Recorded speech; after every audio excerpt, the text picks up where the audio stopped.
साहब B are Ambedkar ने जब संविधान बनाया था, एक बार तुमने इशारा किया था कि अगर इस देश पे तुम शासन करना चाहते हो, इशारा करके कहा था, हर गली चौराहे पे इशारा देखा हो। बाबा साहब बी आर अम्बेडकर ने इशारा करके कहा था कि तुम इस देश के गरीब, मजलूम, बेसहारा लोग, सदियों से जो लोग अन्याय अत्याचार हुआ है, ऐसे लोग अगर इस देश में राजपाट करना चाहते हैं तो आप इसका मान लो अपनी मास्टर चाबी को वोट के माध्यम से हथियाना सीख लो, आप इस देश के शासक बन सकते हो, राजा बन सकते हो।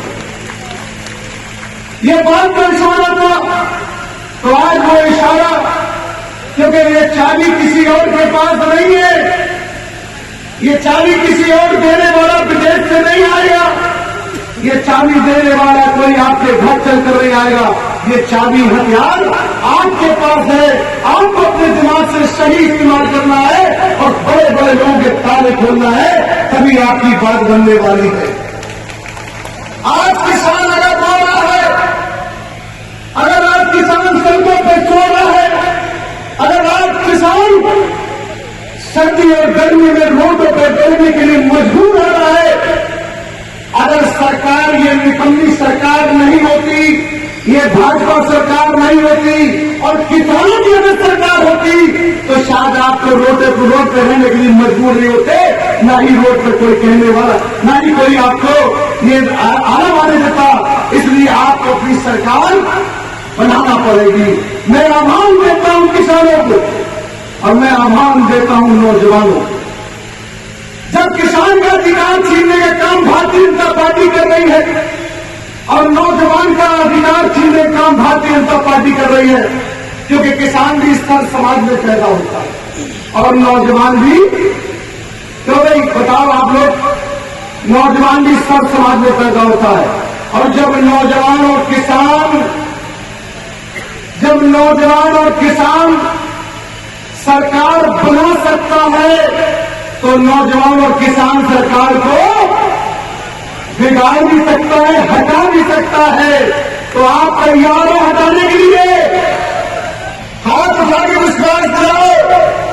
अगर आप तैयार हो तो पहले जो रास्ता जाता है, कहां से जाता है रास्ता बताओ? पहला रास्ता जाता है उत्तर प्रदेश से, जाता कि नहीं जाता? पहले इनसे कहां की सीट खाली कराओगे जरा बताओ? अरे जरा कस के बताओ कहां से कराओगे? पहले उत्तर प्रदेश से खाली कराओ। पहले कहां से खाली कराओगे? क्योंकि उत्तर प्रदेश से ही रास्ता जाता है, कहां जाता है जरा बताओ? दिल्ली। तो पहले उत्तर प्रदेश को खाली कराने के लिए पहले आपको यहां से शुरुआत अपने एमएलए और विधायकों की करना पड़ेगी। इसलिए मैं कहना चाहता हूं, आज जो समाजवादी पार्टी दूसरे दल की, आप ये देख रहे, 4.5 साल गुजर गए, 4.5 साल। योगी जी 4.5 साल से मुख्यमंत्री आप बने हो, आपको न तो किसान देखा जा रहा है, न नौजवान देखा जा रहा है। और इतना ही नहीं, किसान और नौजवान को भूल गए, अब योगी जी हिंदू और मुसलमान पे, जो भाई बताओ काय आ गए? हिंदू और मुसलमान। आप ये बताओ, समाजवादी पार्टी के युवराज अखिलेश जी को 4.5 साल पाकिस्तान और जिन्ना की याद नहीं आई? आप मेरी बात को समझ रहे ना? 4.5 साल अखिलेश यादव जी को जिन्ना की याद नहीं आई। जब चुनाव आया करीब तो उन्होंने जिन्ना को याद किया और उन्होंने हिंदुस्तान और पाकिस्तान और मुसलमान और कब्रिस्तान और शमशान याद किया। आप समझदार है कि नहीं ये बताओ आप लोग? अरे ये हत्यारा ये क्यों हो? कब्रिस्तान और शमशान क्यों याद आए? हिंदुस्तान और पाकिस्तान क्यों याद आए चुनाव में? और जिन्ना और कब्रिस्तान क्यों याद है? क्योंकि ये मिली भगत है। ये भारतीय जनता पार्टी और समाजवादी पार्टी दोनों एक ही थाली के चट्टे बट्टे हैं, एक ही दोनों हैं। क्यों? इनको मजा आता है। ये एक तरफ हिंदुत्व की बात करते हैं, कौन? भारतीय जनता पार्टी हिंदुत्व की बात करती है और समाजवादी पार्टी मुस्लिम की बात करती है। ना ये हिंदू की है और ना वो मुसलमान के हैं। ये केवल सियासत करने के लिए, सत्ता को हथियाने के लिए ये कमजोरी का फायदा उठाते हैं और हम लोगों को हिंदू और मुसलमान में लड़ाने का काम करते हैं। इस समझदारी को आपको समझना है, इस समझदारी को समझना है। और जब आप इस समझदारी को समझ जाओगे तो इनकी दुकानें अपने आप, क्यों भाई बताओ जरा,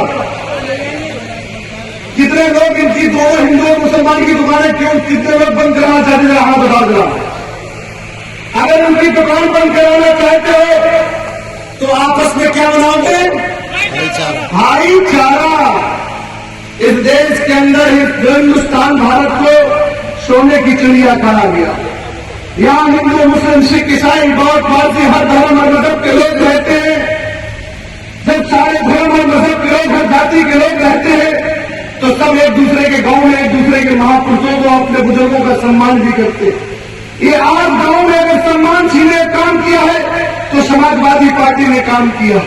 अगर बुजुर्गों का गांव में सम्मान छीनने काम किया तो भारतीय जनता पार्टी ने इतनी बड़ी गांव और शहर में खाई पैदा करना चाहते हैं। जो खाई हमारे सदियों ने, बुजुर्गों ने, हमारी पार्टी की, हम लोगों को ये किया था, आज उस खाई को बढ़ाने का काम भारतीय जनता पार्टी और समाजवादी पार्टी करती है।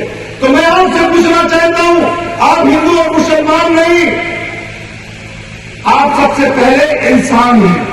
और इंसान की जिम्मेदारी है कि इंसान को जो लड़ाता है, इंसान दोनों ताकत मिलकर उनको मुंह तोड़ जवाब देता है।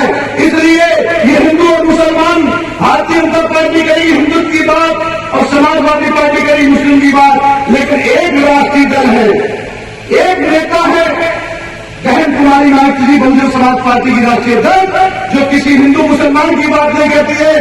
वो कहती है सर्वजन हिताय सर्वजन सुखाय का आधार पर काम करती है। आज कल उन्होंने ये कहा था कि मेरे लिए, योगी जी के लिए, योगी जी का परिवार आपसे हो सकता है, लेकिन बहुजन समाज पार्टी की राष्ट्रीय अध्यक्ष ने कहा था मेरा परिवार ये बहुजन समाज है, सब समाज के लोग ही मेरा परिवार है, मैं उस परिवार से जानी जाती हूं। इसलिए आपको याद करना है कि आपको किसी मतभेद में किसी हिंदू और मुसलमान के कभी चुनाव जब आएगा तो यहां भारतीय जनता पार्टी के नेता कहेंगे कि देखो समाजवादी पार्टी मुसलमानों की है और हम केवल हिंदू के रखवाले, ये ना हिंदू की है ना वो मुसलमान के है। आप कहना हिंदू और मुसलमान नहीं चलेगा, अब सर्वजन हिताय सर्वजन सुखाय चलेगा, अब कोई हिंदू मुसलमान नहीं चलेगा। उसका उदाहरण आज बहुजन समाज पार्टी की नेता बहन कुमारी मायावती जी ने अपना संदेश लेकर हमें भेजा है और ये कहा कि जाओ संसदीय लाइन, यहां के बिजनौर की धरती में जहां दलित मुसलमान और पिछड़े समाज, जाट, गुर्जर, पाल, प्रजापति, कश्यप समाज के लोग रहते थे, ये लोग आपस में भाईचारा बिगाड़ने का काम भारतीय जनता पार्टी और समाजवादी पार्टी कर सकती है, लेकिन